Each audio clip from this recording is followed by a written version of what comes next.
So I'm here to talk about sacred writing. And I'm not talking about writings from antiquity, even though there are some beautiful writings in our history that are very spiritual. I'm talking about the kind of sacred writing that you or I can do. And probably a lot of you do it. It's writing informed by source or spirit or God or love. The songs today, I feel, are like sacred writings. They have those kind of truths in them. Let me put this down. So really my message for all of you today is pretty simple. It's just that anybody can write a sacred text, and it can be on your phone, it can be memo to yourself, it can be on your iPad, or it can be on paper. I love the way pen feels on paper, and it just makes me happy. So I often use paper. And I know that any ordinary person can do it because I'm an ordinary person and I can do it. So you have to have the desire, the want, the wish to do it, but anyone can do it. So that's pretty much it there for my introduction. Anyway, where I got into sacred writing was when I was very young. It would come to me, and it was very much a tactile experience, not a visual experience. I always say my third eye opened in Reiki too, so I didn't have that going on when I was young. What I had was this feeling, and the only way I could describe it was the wind, because it was loving, it was warm, it was soft. I could feel it tactilely, and kind of went through me, and I just loved the feeling of this wind that would come. And so I would try and bring it on. I remember going on the swings. When I was really young, I would make up songs and I would just swing, and the wind would come. And the reason I would go on the swings because somewhere in me, I knew maybe I could create that feeling by feeling something like it. And that wind, when you're on the swings, I was just like, ah. So it was like I was singing with the wind. And then when I learned to write, I was writing with it. So I would go, I remember sixth grade, Glenside Weldon, if you remember, it's not there anymore. I would get on the swings and I would start swinging and the words would come. And I would just say, and I'd be writing this poetry that later I would read and understand. At the time, I was just like, look how cool it sounds. It took me time. There were spiritual concepts.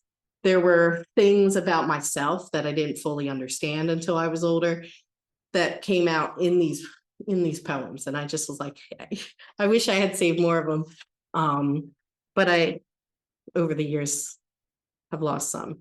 One is probably preserved in a book. So I have to go back and look for that. But, and that was one that was linked to a spiritual truth that I learned in Kabbalah about the end being started in the beginning and how it's all linked. So it was a lot of fun.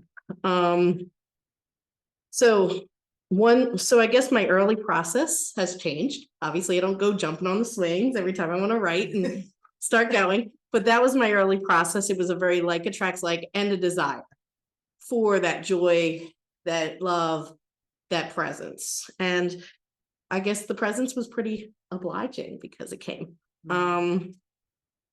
So I'm just skipping ahead because I'm going above my cards here. When I got older, I started to just write it down. It would come and I would write it. I wasn't calling it on. I wasn't bringing it on. It was just something that came and I would write down. I really wrote some things too that I didn't understand until I was older, like fully understand. I just thought it sounded cool and listen to that and isn't that great?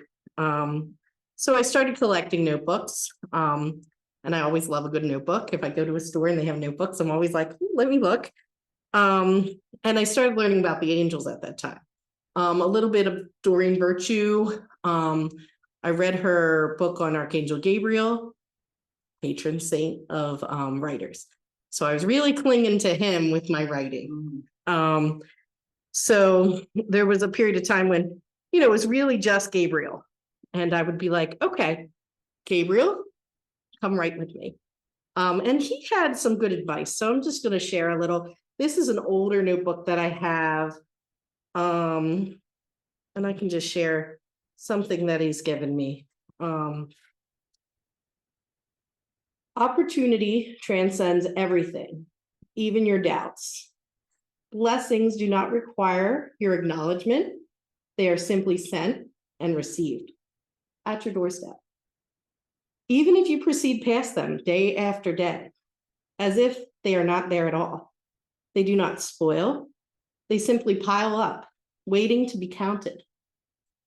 Perhaps one day, while walking past, with your head weighed down by the fearful possibilities created in your own mind, your foot will find what your eyes don't see, and you will stumble over the many blessings at your feet. This is not a punishment. It is not sin or karma knocking down your door. It is an opportunity to see the abundance you did not recognize before. Open your gifts as they arrive. Open your gifts no matter the wrapping. Capture the moment and hold it close to your heart. Don't guard your words, but mind your own energy. You're the keeper of this garden. Tend it well, and it will grow beautiful with time, blooming and always turning from one corner to the next. A blessing of creation, a divine design. So that was something early from, something that just came through. And I just absolutely love Archangel Gabriel for that. He has a way with words. That's sort of his thing. So I would continue to write, sometimes more, sometimes less, as it came to me. During the pandemic, though, I found myself more writing and seeking out support, advice, things like that on the page. I couldn't go anywhere. I'm a Sagittarius. I'm like, I can't go anywhere. Yeah. So I was like, I'm going to explore within. I'm going to explore spirituality. And so at this point, I started devoting notebooks to spiritual studies or pursuits. So I kind of did that here. And this is where creating a sacred space on the page sort of started for me. I have this notebook that I made 2020. It was my spiritual emotional study book, shadow, AKA shadow work, didn't want to say it at the time. So I had an interesting moment with Saint Germain in this book. So you're going to hear it. At first, it's just me complaining. And he just kind of flips it around. Okay. So I was kind of in a low spot. So I was like, miracles are reduced to myth and science. Historical accounts become symbols. Truly miraculous events are symbolic. They're in the drudge of time, where time is better spent chasing survival and then luxuries in that order. Sometimes that order is reversed. Then bottomless pits are dug and undug and set aside for another to examine or judge without having all the facts. A fear rears up, and then another. And the offspring of fear can only leave us petrified. It is in its nature. And then here's where he kind of comes in. But nature isn't the only option. Alchemy is possible. Fear can shift and transmute until only love remains. So that was, very Saint Germain of him. Just reread his response again. Sure. Sure. Sure, yeah, his response was short, but it kind of cut my energy, like, done. But nature isn't the only option. Alchemy is possible. Fear can shift and transmute until only love remains. So I was like, that's beautiful. And it kind of helped me out in that moment. I have my Jesus book here. I like to complain to Jesus. He's very forgiving. I created this book because I was reading Course in Miracles, and he was talking to me every time I got triggered, like, no. He'd somehow shift my energy and then be like, read it again. Like, without your hurts, your trauma, your issues, read it again. And I would feel better and be like, oh, okay, well, that doesn't upset me anymore for some reason. So we talk a lot about forgiveness because forgiveness is something that I'm working on. So I'll start with my complaint. Forgiveness can be so fleeting. Sometimes I think I can hold it in my hand, but in the next moment, it flies away. If forgiveness were a momentary act, I would feel more successful, but I would be more successful at it. But it is a continuous act of accepting and moving on. Sometimes I have to hold on to my anger for a time and let forgiveness erode it away like water on a stone. Sometimes I think I have given my resentment away completely, and then years later, a similar circumstance leaves me searching, only to find my original resentment multiplied. It feels good to forgive, so I try and I try, with no landmarks to tell me if I did it right, only new insights and the growth that comes with the passing of time.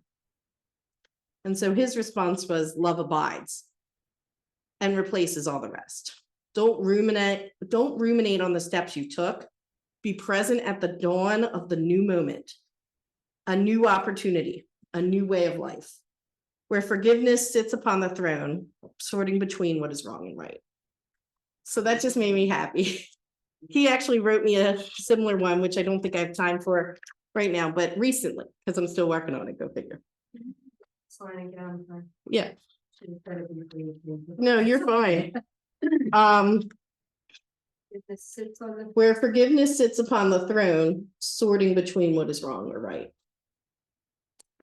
And what followed? You want to read the other one? No, what followed? That was at the end of the piece? Yeah, Oh. yeah, that was it.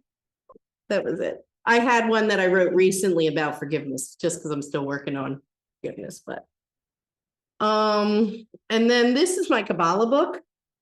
This one I kind of spent a little bit of money on. I didn't do like piecemeal. But I made it my own through raking the stones, putting some oil on it. And I was reminded late last night that there's something Sandalphon had said in here. You'll have to forgive like the harsh language. I've often had conversations about good and evil, so he's kind of addressing that. So you can replace evil with negativity or whatever word you want to use, but the language I was using at the time was evil.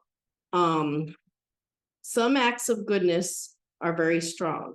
Small acts of goodness are very strong, stronger than any human can understand, especially when performed amid such confusion, because humankind are the source of God's compassion, as humankind creates the need for such compassion.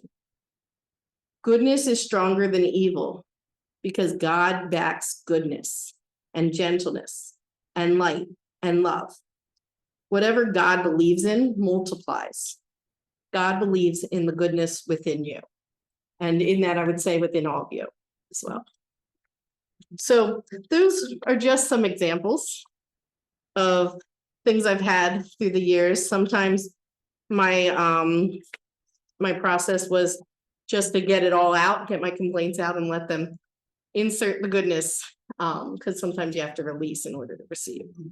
So my process kind of evolved from the swings to writing when it came, to writing to fill a need, asking for help and support.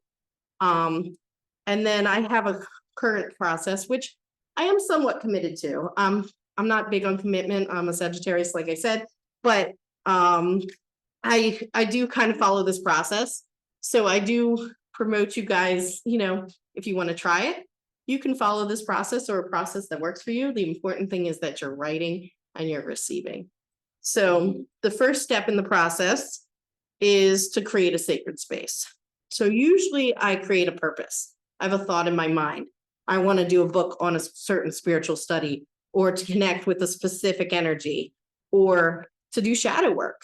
Whatever the purpose is and whatever language you use in that purpose works for you. So run with it.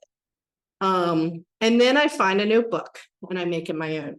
As you can see, you can find very cheap notebooks anywhere, and just find yourself some magazines, cut out what you want, make it your own, put affirmations on here. That's pretty much what I did with this, was just things that kind of resonated with me and that I wanted to create through the use of the notebook. Or you can find something cool and fancy that fits your fancy. That's just what I did with this one. You could just have one notebook. I like to have lots of little notebooks, so that's what I do. But you guys are welcome to do what you want. I didn't even bring all of them. I just brought a couple examples. So basically I make it my own through the collages, through oils, through Reiki, through a statement of purpose on the front of them. Any way that works. And then you invite the energies in, your guides, your angels, your ancestors, anybody that you want to connect with or that you feel is a protective source for you. And I write like a prayer or an affirmation or words of invitation. And then the important thing for me is to keep it accessible and visible. Have it somewhere that you can just pick it up. Sometimes my guides will draw my eye to something. And so if it's out and about, if I can see it, that's a message. If it's hiding in the closet underneath 20 million things, I'm going to forget about it. But that's just me. Some people in their practice, it's nice to have a routine. You can set aside a time daily. If you don't have time daily, you can make it weekly. If you want to make it bi-weekly and come right with me on Wednesday, every other Wednesday, you can. You're more than welcome. Yeah.